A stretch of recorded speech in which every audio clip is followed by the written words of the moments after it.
If you've been on YouTube.com for about a week, you're probably well aware that Stephen Hillenburg's SpongeBob SquarePants has important messages and life lessons in its individual episodes of the cartoon. People on this website have made a living discussing their favorite episodes at length, unpacking a little 22-minute episode for about 40 minutes, which is fine and all. I have no problem with people having favorite episodes.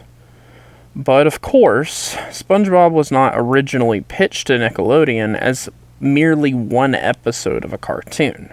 SpongeBob wasn't an elevator pitch. It was conceived and written as an entire show with multiple episodes, even way back in 1996 when most people had no idea what a SpongeBob was. This begs the question, what is SpongeBob's overarching message? What are all of these episodes meant to tell us in totality and together? That question, though, is contingent on what you even consider SpongeBob to be, or more consequentially, which episodes you consider to be canon. For my purposes, I'm going to start with the episodes explicitly referred to in the Pitch Bible, and from there I'll cover episodes in production order, not release order, ending with the movie in 2005. But please understand, nobody who watched Season 4 onwards did anything wrong. There was simply no way to reasonably expect what happened until after it was far too late.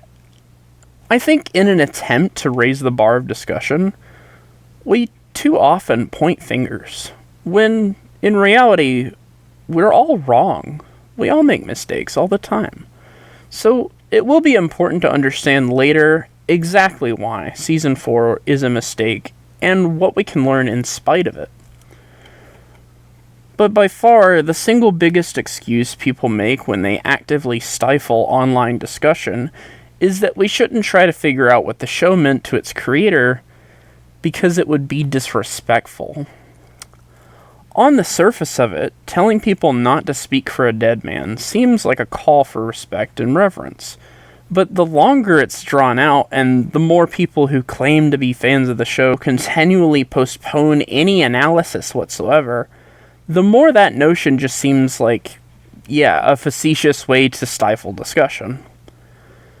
I feel this is far more destructive than missing the forest for the trees on your favorite episode, or being distracted by non-episodes. Because ultimately what it assumes is that Stephen Hillenburg's wishes weren't for us to talk about these things, have adult conversations about them, apply the moral values we got from the cartoon to our daily lives. It would surely be a shame if, hypothetically, that's the exact opposite of what he wanted. As we're gonna see, this young Southern California high school teacher was actively trying to radicalize children with his cartoons, which will be stunningly obvious in retrospect, because even outside of the episodes that take place in the Krusty Krab, SpongeBob's environment and his options and opportunities are always fractured by the economy. But of course, this subject was always inevitable because the purpose of this YouTube channel is to be charitable to the artist and appreciate their work, while advocating for artists' rights. And if art belongs to the artist, then all labor belongs to all workers. SpongeBob isn't a simple-minded comedy, so this video isn't a personal rating of how funny I think the episodes are. This isn't a 7 Deadly Sins analysis where I insert something that isn't already there. This is simply SpongeBob SquarePants as it was intended by Stephen Hillenburg.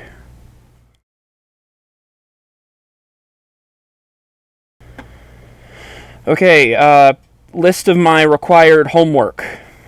Big takeaway.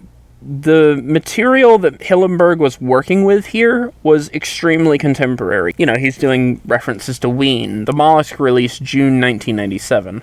Jacques Cousteau's last film was Rediscover the World Across China with the Yellow River. That's in 1996. So, when he created SpongeBob, he was pulling from these influences as they were coming to him. This wasn't something that he did out of nostalgia, and he didn't come up with it retroactively, which I think speaks to just how obvious it is that he was doing this stuff with an agenda. He saw these things, and when he did, the very first thing that came to his mind was SpongeBoy. Of course, I'll need to watch the other things that he name drops. Charlie Chaplin, in particular Modern Times, which has a lot to do with anti-capitalism. Buster Keaton, Don Ho, Benjamin Franklin Leavitt, Martha Stewart Living. I'll start with 1995 and try to skip around.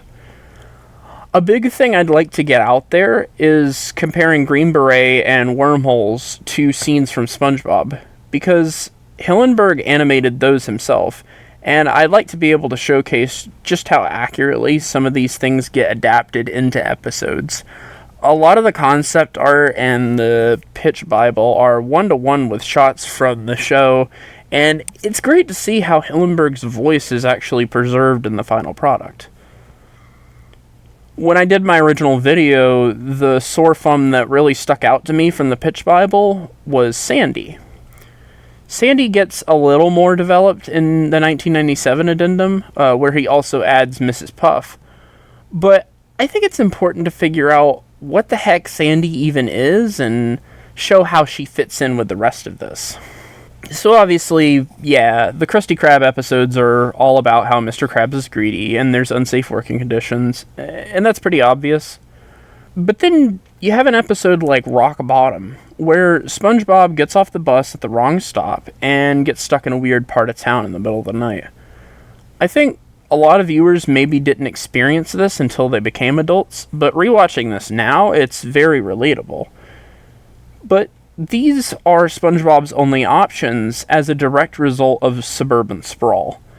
Where everything is a strode and a strip mall, and it's entirely car-dependent environment, which is in service of the petrodollar, ultimately.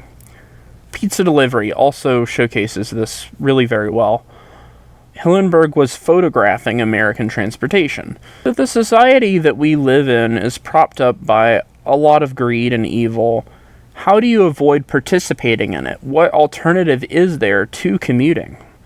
This is where Sandy comes into play. She's an immigrant. Sandy introduces SpongeBob to her culture. She gets homesick, but she knows ultimately, even though she wasn't born here, that, again, where you live dictates your opportunities, job availability, housing affordability. Considering SpongeBob as someone who's never lived outside his hometown, being friends with Sandy exposes him to a lot of perspective. But, that's mostly because SpongeBob is very impressionable. SpongeBob and Squidward are both exploited, of course, but I think it's kind of exaggerated exactly how that works, because there's many episodes that go over Mr. Krabs' financial situation, and it's clear that he employs these cutthroat business tactics simply because he has to in order to compete. Commercial space is expensive, and there's not a lot that a small business owner can do except follow the trend. Which, by the way, Mr. Krabs is a small business owner. You'll see a lot of people imply or outright say that the Krusty Krab is supposed to be some kind of analog for McDonald's or Burger King. But if you just watch the show, this clearly isn't the case at all. Your boss, as hard as they might work you, is a worker himself. Even in cases of big companies, this is still true. It's just that the salary benefits end up going to their head, and they become class traders. They're still workers, but they've forgotten their class. They are to be pitied. We're all victims of this system. Then, at a micro scale, looking purely at Squidward and SpongeBob's relationship, people really misunderstand this, too. I'm going to take yet another opportunity to make fun of Vine Sauce. Does Sponge ever get a better job? I'm intrigued to know if he's fully got to grips with this. Okay. Just give us your explanation again of what you'd take that to mean. Well, he knows what makes him happy, and he lives a quaint life. Good for him. These are literals, but just the idea that in your head there should be sayings for people who live in a pineapple under the sea. Who is it that's living in a pineapple under the sea? Vinny, that's literally the point of the show. So remember, kids, settle for your burger flip job. He still hasn't got to grips with the idea of the metaphor or the simile. That is where it's at. Don't aspire to anything more. Don't. I'm never going to use that. I don't think anyway. Okay. Suzanne. You're never going to understand it fully, are you? Suzanne repairs me stuff anyway. It doesn't really matter.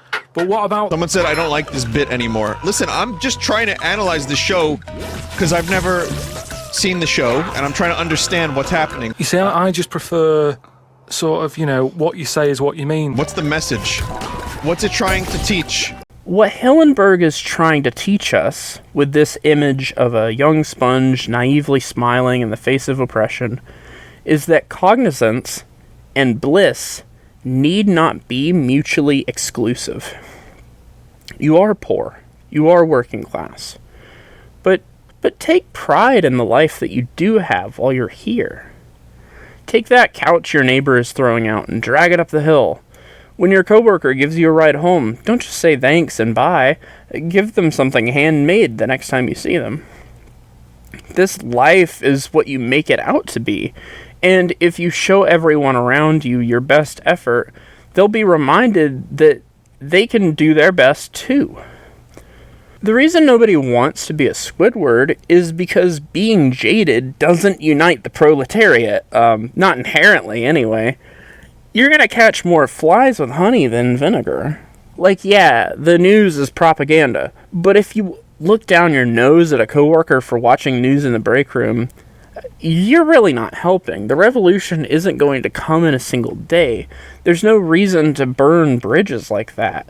You're not losing battles to win in the war. You're just being rude.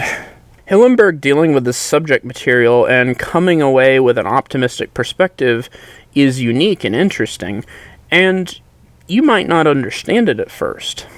There are two reactions you can have when you don't understand something. If you're smart, seeing something you don't understand should make you curious.